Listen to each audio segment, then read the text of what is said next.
नमस्कार आपण समस्तଙ୍କୁ नूतन वर्षर अभिनंदन happy new year to all. देखंतु संगମାନେ ଆମେ ଆଜି ମନ୍ଦିର ବୁଲିବାକୁ ଯାଇଥିଲୁ। ଆମେ ପ୍ରଥମେ ଜଗନ୍ନାଥ ମନ୍ଦିର ଗଲୁ। ଜଗନ୍ନାଥଙ୍କ ସୁନ୍ଦର ରୂପ ଦେଖି ମନ ପୁରା ଖୁସି ହେଇଗଲା। ତାପରେ ଆମେ ବାହାରିଲୁ ଚନ୍ଦ୍ରଚୂଡେଶ୍ୱର ମନ୍ଦିର। ମାମା ତମର ଆଗରେ ଗାଡ଼ି ଚଲାଉଛନ୍ତି, ମାମୁଁ ଆମର ପଛରେ ବସି ମସ୍ତି କରି ଗଲୁ। ମାମୁଁଙ୍କ ହାତରେ କ୍ୟାମେରା ଥିଲା। ମାମୁଁ ଖାଲି କ୍ୟାମେରା ଏପଟେ ସେପଟେ କରି ମୁଁ ବି ଏପଟେ ସେପଟେ ଟିକେ ଦେଖୁଥିଲି। ମାମା ମଝିରେ ଗାଳି କରୁଥିଲେ, ଠିକ ସେ ବସ, ଗାଡିଟା ହଲୁଛି। ତାପରେ ଆସିକି ଆମେ ପହଞ୍ଚିଲୁ ଚନ୍ଦ୍ରଚୂଡେଶ୍ୱରରେ। ଗାଡିଟା ପାର୍କ କରି ସାରି ମନ୍ଦିର ବାହାରେ ଥିବା ଗଣେଶ ମନ୍ଦିରକୁ ଯାଇ ଗଣେଶ ଠାକୁରଙ୍କୁ ଜୁହାର କରି ଆମେ ଗଲୁ ମନ୍ଦିର ଭିତରକୁ। ମୁଁ ମନ୍ଦିର ଭିତରକୁ ଯାଇ ବହୁତ ଖୁସି ହେଇଯାଇଥିଲି, କାହିଁକି ନା ଏଇଟା ମୋର ଫେଭରାଇଟ ମନ୍ଦିର। ସବୁ ଭଲ ଦିନ ମୁଁ ଏଇ ମନ୍ଦିରକୁ ଆସେ। ମୁଁ ମାମା ଆଉ ମାମୁଁ ମିଶିକି ଦୀପ ଜାଳିଲୁ ଆଉ ଘର ଲୋକଙ୍କର ଶୁଭ କାମନା କଲୁ।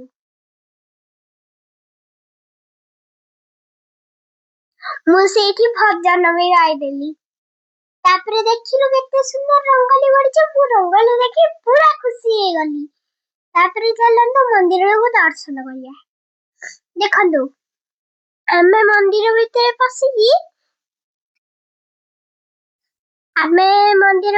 ପଶିଲୁ, ଦେଖିଲୁ କେତେ ଭିଡ। ମୁଁ ତ ଛୋଟଟା, ସେଥିପାଇଁ ମୁଁ ଗଳି ପଳେଇଲି ସବୁଠି। ଗଳି ଯାଇ ଠାକୁର ଦର୍ଶନ କରି ମୁଁ ବାହାରି ପଡିଲି। ଠାକୁର ଦର୍ଶନ କରି ମୁଁ ନନ୍ଦୀକୁ ମୋର ୱିଶ୍ କରି ବାହାରି ପଡିଲି ବାହାରକୁ ଚନ୍ଦ୍ରଚୂଡେଶ୍ୱର ମନ୍ଦିର ଦେଖିବା ପାଇଁ। ତାପରେ ଚାଲନ୍ତୁ ଦେଖିବା ଗୋଟେ ସୁନ୍ଦର ପ୍ଲେସଟେ ଅଛି। ଆସନ୍ତୁ, କେତେ ବଢିଆ ଜାଗାଟା ମୁଁ ଯାଇଥିଲି। ଆସନ୍ତୁ ଦେଖିବା। ଆସନ୍ତୁ, କେତେ ବଢିଆ ଜାଗାଟା ଦେଖେଇବି ଆପଣ ମାନଙ୍କୁ ମୁଁ। ଆସନ୍ତୁ,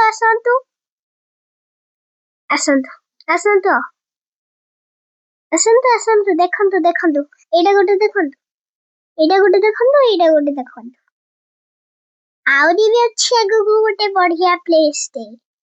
ଦେଖନ୍ତୁ କି ସୁନ୍ଦର ପ୍ଲେସଟା ଏଇଟା। ଦେଖନ୍ତୁ ମୟୂର ଅଛି, ଏଇଟା ଅଛି। ଦେଖିଲେ କେତେ ସୁନ୍ଦର ଅଛି। ମୁଁ ତାକୁ ଛୁଇଁକି ବି ଦେଖିଦେଲି, ସେଇଟା କୋଉଥିରେ ଅନା ହେଇଛି ଦେଖନ୍ତୁ। ତାପରେ ଆସିଲା ଏଇଟା ନନ୍ଦୀଙ୍କର ଗୋଟେ ଫଟୋଟେ, ଦେଖନ୍ତୁ ନନ୍ଦୀଜୀଙ୍କର। ତାପରେ ଏଇଟା କେତେ ସୁନ୍ଦର ହେଇଛି ଯେ ଶିବଲିଙ୍ଗ, ସାପ କେତେ ଜଣ ଅଛନ୍ତି ଏଇଠି ବହୁତ ସାରା ସାପ ଅଛନ୍ତି, ଦେଖିଛନ୍ତି? ବହୁତ ବଢିଆ ହେଇଛି ଏଇ ଜାଗାଟା। ଦେଖନ୍ତୁ ଏଇଟା ଗୋଟେ ଅଙ୍କଲଟେ ଦୀପ ଜାଳୁଛନ୍ତି। ସେଇଠି ମୋର ମାମା 2-4ଟା ଫଟୋ ସୁଟ ବି କଲା। ତାପରେ ଆମେ ଚାଲିଲୁ ହନୁମାନ ମନ୍ଦିରକୁ ଦର୍ଶନ କରିବା। ଦେଖନ୍ତୁ କେତେ ସୁନ୍ଦର ହନୁମାନ ମୂର୍ତ୍ତି ଗୋଟେ ବଡଟେ ହେଇଛନ୍ତି। ଟିକେ ଦୂରରେ ଥିଲା ଗୋଟେ ବଡ ତୁଳସୀ ଚଉରା, ସେଇଠି ବି ଆମେ ଯାଇକି ଦର୍ଶନ କଲୁ। ତାପରେ ଆମେ ଚାଲିଲୁ ଆଉ ଗୋଟେ ଜାଗା ଦେଖିବା ପାଇଁ। ମୋ ମାମୁଁ ମତେ ନେଇକି ଚାଲିଛନ୍ତି। ଦେଖନ୍ତୁ ଏଠି ବହୁତ ସାରା ଠାକୁର ଅଛନ୍ତି, ବହୁତ ସୁନ୍ଦର ଠାକୁର ଅଛନ୍ତି। ବାହାରୁ ମୁଁ ଜାଣିପାରିଲିନି, ଭିତରକୁ ଯାଇ ଦେଖିଲି ସେଇଟା କୋଉ ଠାକୁର। ଭିତରକୁ ଯାଇକି ଦେଖିଲା ପରେ ଦେଖିଲି ଇଏ ହଉଛନ୍ତି କାଳିମା। କାଳିମାକୁ ବହୁତ ସୁନ୍ଦର ସଜା ହେଇଥିଲା। ତାପରେ ଆମେ ଆସିଲୁ ଶନି ମନ୍ଦିର। ଶନି ମନ୍ଦିରରେ ପ୍ରଣାମ କରିକି, ଶନି ମନ୍ଦିରରେ ବହୁତ ସୁନ୍ଦର ଠାକୁରକୁ ସଜେଇଥିଲେ।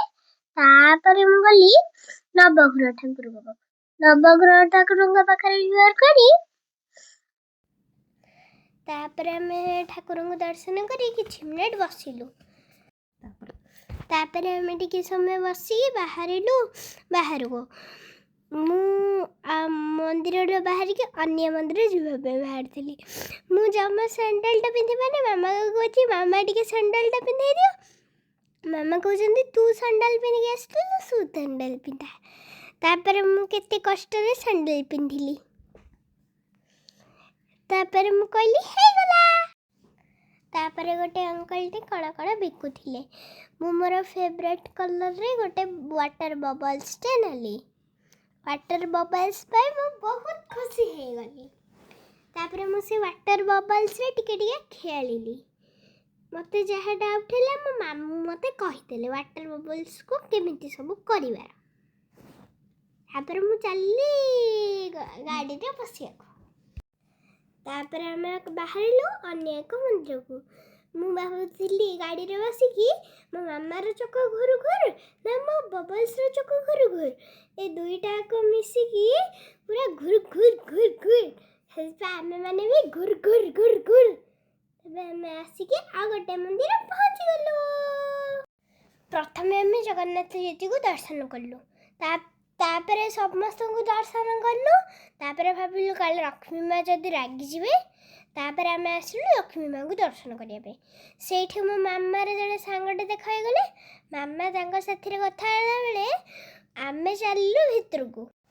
ବାହାରେ ଦେଖିଲୁ ବହୁତ ସୁନ୍ଦର ରଙ୍ଗୋଲି ପକା ହେଇଛି। ତାପରେ ଭିତରକୁ ଗଲୁ। ମନ୍ଦିରର ପରିବେଶ ଭାରି ସୁନ୍ଦର ଥିଲା। ଆଜି ନ୍ୟୁ ଇୟର, ଆଜି ଗୁରୁବାର, ପୁଣି ନ୍ୟୁ ଇୟର। କାନରେ ବାଜୁଥାଏ ଲକ୍ଷ୍ମୀ ପୁରାଣ, ବହୁତ ବଢ଼ିଆ ଥାଏ। ଉପରକୁ ଯାଇକି ଦେଖିଲି ବହୁତ ଗହଳି ଥିଲା। ଆଉ ମନ୍ଦିର ଦର୍ଶନ କଲି। ତାପରେ ହୁଣ୍ଡିରେ ବହୁତ ସୁନ୍ଦର ମା ଦେଖା ଯାଉଥିଲେ। ତାପରେ ହୁଣ୍ଡିରେ ପଇସା ପକେଇଲି।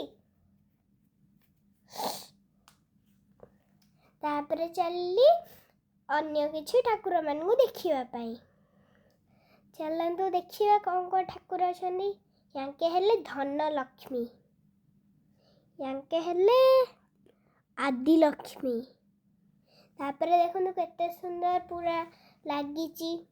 ମୁଁ ସେଇ ଯେଉଁ ପାଉଛ ଉପରେ ଠିଆ ହେଇ ସେଇ ପତ୍ର ତୋଳୁଛି। ଦେଖନ୍ତୁ ଏବେ ଆମର ମନ୍ଦିର ଦର୍ଶନ ସରିଲା। ଏବେ ଆମେ ଘରକୁ ବାହାରୁଛୁ। ଏଇଟା ମୋର ପ୍ରଥମ ବ୍ଲଗ୍ ଥିଲା। ଯଦି କିଛି ଭୁଲ ରହିଛି ମୋତେ କ୍ଷମା କରିଦେବେ। ଦୟାକରି ଆପଣମାନେ ମୋ ଚ୍ୟାନେଲକୁ ଲାଇକ୍, ସବସ୍କ୍ରାଇବ୍ ଆଣ୍ଡ ଫଲୋ କରିଦିଅନ୍ତୁ। ପୁଣି ଦେଖା ହେବ ନେକ୍ସଟ ବ୍ଲଗ୍ରେ। ରହୁଛି, ନମସ୍କାର।